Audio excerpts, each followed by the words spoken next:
Omar's journey began in the eerie, fog-covered streets of Al-Buhaira. The air was thick with an unsettling silence, broken only by distant, haunting screams. A year after my father passed away, my mother's mental state deteriorated severely. She couldn't bear to stay in our hometown anymore, so she decided we should move to Cairo and live in my grandfather's house. I told her, "How can we move to Cairo when my studies are here? My whole life is here, Mom. I can't leave." She assured me that we could transfer my studies to Cairo. After many discussions, she insisted we move because she could no longer endure living in a house that reminded her of my late father. As we moved to Cairo, the city seemed to come alive with shadows and whispers. Every corner held a new terror, every alley a new ghostly figure. We packed our belongings and set out at 7 a.m., arriving in the afternoon. We collected the key from the building's caretaker. It was an old 5-story building. We entered the apartment, which was somewhat large with 3 rooms, a big hall, a bathroom, and a kitchen. One room was locked with a rusty padlock, and its door was a faded black. The furniture was covered in tattered white cloth, and a thick layer of dust covered everything. We opened all the windows to let in some fresh air. My mother asked me to get some cleaning supplies, so I went to the store at the end of the street. When I returned, we continued cleaning. That evening, exhausted, I went out to get something to eat. After a quick meal, we all went to bed, worn out from the day's labor. But the walls seemed to close in on me, and the floors creaked with unseen footsteps. The nights were filled with chilling cries, making it hard to find any respite. The next morning felt like a nightmare. The sun never seemed to rise, and the city was shrouded in perpetual twilight. I felt eyes watching me from every direction.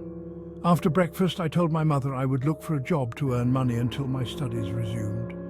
She objected, saying we didn't need the money, but I insisted, explaining that I couldn't stay idle at home for 2 months, and I didn't know anyone in Cairo. After much debate, she agreed. Finding a job was the least of my worries. The offices were abandoned, the streets deserted. The only sounds were the echoes of my own footsteps and the occasional blood-curdling scream. I felt a chill run down my spine as I navigated the eerie silence. Every corner seemed to hide a new threat, and I knew I had to stay alert. Eventually, I found a small shop that was still open, offering a glimmer of hope amidst the chaos. I asked about my sister Sarah, and my mother said she was playing with a neighbor's child. Concerned, I went to fetch her, explaining she should only play indoors. Despite her tears, I insisted. At midnight, exhausted, I barely lay down before I fell asleep. I was startled awake by a whispering voice in my room. Rising to investigate, I saw a shadow dart to the black door, which was now ajar. My foot hit something metallic on the floor. I discovered a trap door with a rusty lock. I fetched a hammer to break it, but upon returning found the door locked again. Dismissing it as a dream, I tried to sleep, but questions about the room haunted me. Over dinner, she revealed she had been having recurring nightmares since we moved. She described hearing knocks on the locked room's door. Entering, she would find it unlocked and blood everywhere, skinned cats strewn about. She would scream, only to be struck unconscious. This terrifying dream repeated nightly, she confided, convinced something was wrong with the room. That day, I was exhausted from work, and as soon as my head hit the pillow, I fell asleep, only to wake up to the same nightmare again, with the same whispering voices and the same shadowy figure leaving the room and slamming the door shut behind it. Just as I did before, I left my room and went to that same room, the door still ajar.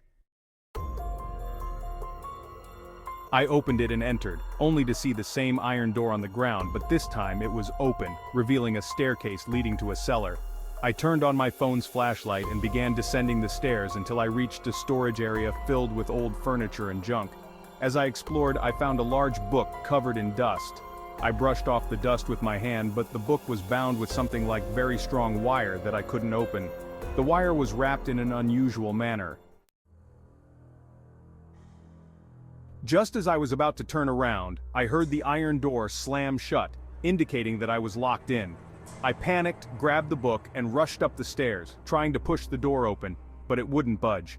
I banged and called out for anyone to hear me, but there was no response. How was I going to get out of there? In the midst of these questions, I felt something hit my head and I fell to the ground, losing consciousness. However, the strange book I had seen in the cellar was lying beside me on the ground. I tried to hide the book so no one would see it. My mother and sister helped me to my room until I calmed down, and I told them I was fine and they should leave so I could sleep. The workday was routine as usual, and I spent it serving customers at the restaurant. After work, I left with my friend Hassam, who invited me to his house for a drink and to hang out. However, I declined, saying I was tired, and he agreed, saying he'd see me at work the next day. After changing my clothes, I sat down to eat, but I noticed that my sister Sarah seemed uneasy, not eating and just staring at her food. I asked her why she wasn't eating, and she insisted she was.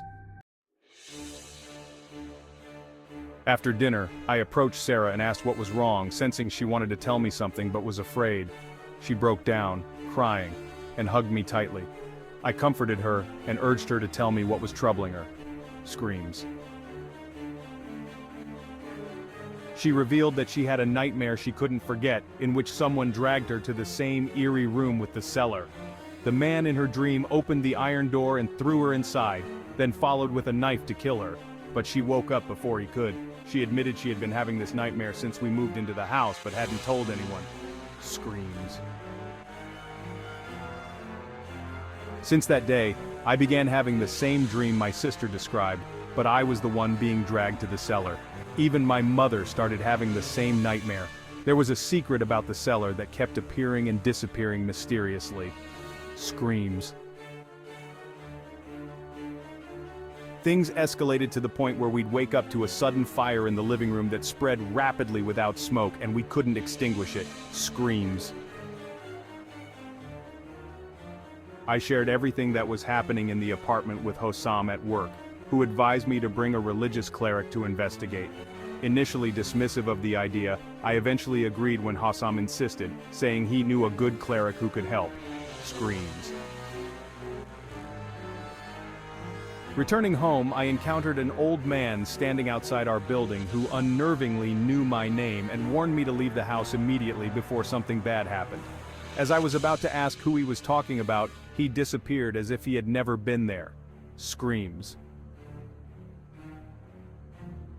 The house's mysteries deepened as I found the door wide open upon my arrival.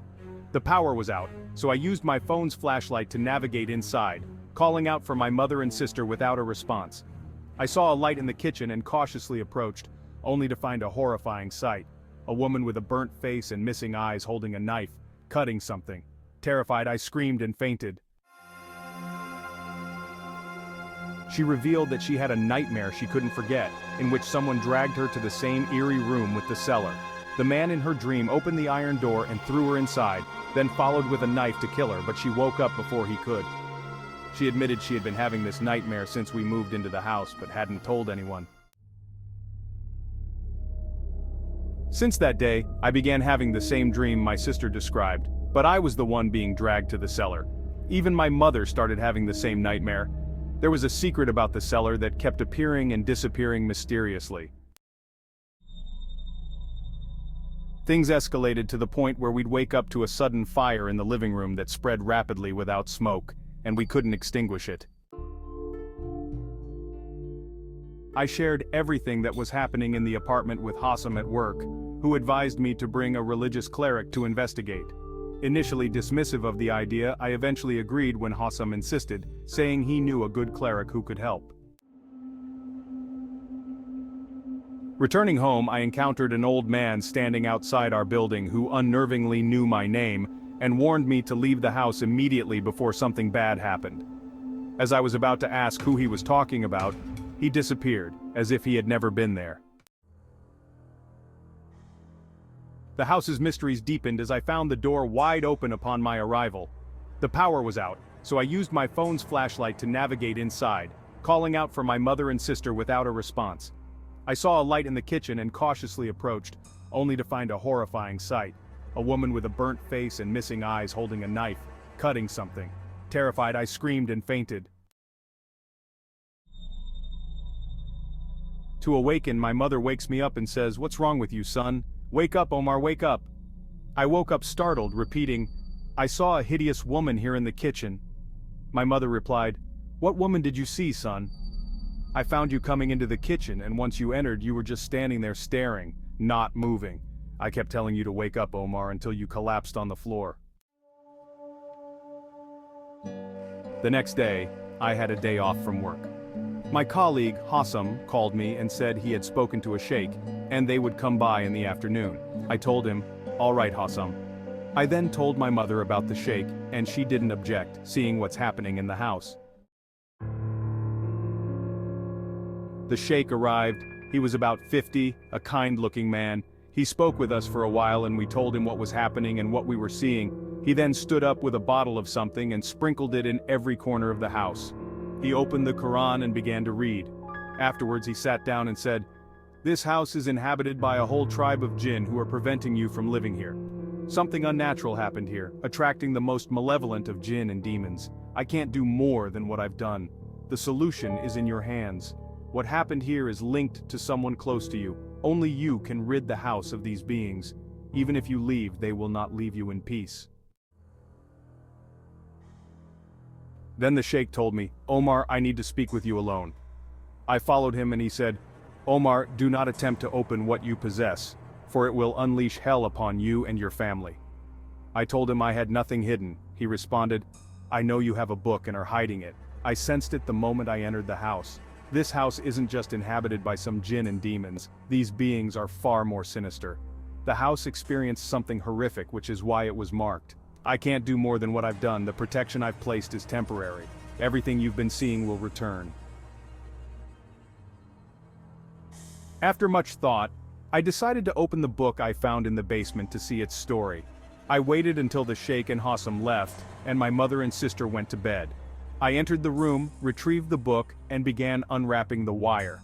As I flipped through the pages, I found strange drawings and disorganized letters, as well as disturbing images. One image depicted a horned, severed head. As I turned the pages, my hand got cut, and blood fell on a particular page. Instantly, the book closed on its own, the wires rewrapped, and everything transformed before my eyes. I found myself transported from my room to the cemetery, standing beside my father's grave. The grave opened, and my father emerged, looking terrifying. This was not my father. He only said, "Burn the book, Omar. Leave the house, you, your mother, and your sister before it's too late." Amidst these thoughts, I remembered the man I saw under the house who warned me to leave. Perhaps he had the answers. I decided to look for him. I went down and asked about him, describing his appearance, but no one knew him. While searching, I found him in the same spot as before. I ran to him, and as I approached, he said, "I know you're looking for me. Come, and I'll tell you everything." He took me to a small booth where he made tea and began to speak. "Your father, before he got married, lived in the house you now inhabit. He was a reclusive man. He stayed there for 5 years before traveling back to the countryside. After he left, strange things started happening in the house. We heard many animal sounds and smelled foul odors emanating from it. The neighbors complained, especially after seeing the house catch fire repeatedly. The fires would start and extinguish on their own. This went on for a month until your father returned. When people told him what was happening, he dismissed them angrily, saying it was none of their business. The house was feared by everyone. One day your father was found lying outside the building, skinned alive. The police were called and found horrifying scenes in the house: slaughtered and skinned animals, strange drawings on the walls, and a room filled with foul odors and disturbing sights. There was a basement filled with more gruesome discoveries. They found many strange books, all dealing with black magic. The house was sealed until it was bought 5 years ago and cleaned up. The new owner only lasted 2 weeks, driven away by the horrors he witnessed. After hearing all this, I asked the old man what to do. He advised me to leave the house immediately and to burn the book, as it was a source of immense evil. I ran back to the house, but as I arrived I saw it engulfed in flames. I rushed in, found my mother unconscious and my sister missing. I carried my mother out, unable to save my sister, who likely perished in the fire. My mother and I returned to the countryside, but she remains paralyzed and silent, shedding tears for my sister Sarah. Every night, I dream of Sarah suffering, pleading for help. This is the price of my father's dealings with the devil. Greed led him to seek forbidden power, resulting in our family's destruction. This is the fate of those who forsake divine guidance for malevolent forces. Are you with God or with the devil? Your comment makes me happy.